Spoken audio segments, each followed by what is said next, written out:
Makan tengah hari memang bertambah-tambah.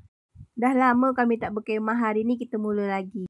Sesampai di tempat perkemahan, apa lagi? Kami pun turunlah barang-barang kami ya. Sebab kami nak masak sekejap lagi, lapar. Sebelum nak memulakan masak, Kak Siti dengan cik suami ni keluarkan barang-barang dulu dalam kereta.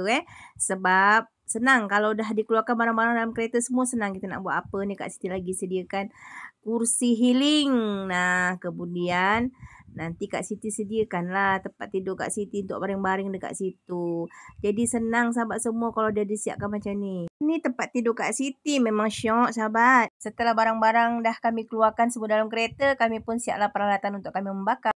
Nah, petang ni tugas cik suami dia membakar ikan. Nah, dia siapkan bakar arang tu Dia lagi membakar arang. Kak Siti pun sibuk lah nak memasak sayur. Kita tumis sayur bayam sajalah. Lepas tu Kak Siti masak sotong.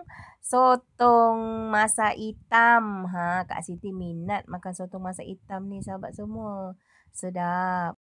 Sekitar pukul 2 lebih, siaplah kami masak. Pak Su pun buatlah sambal cicah untuk ikan bakar. Jom kawan-kawan makan.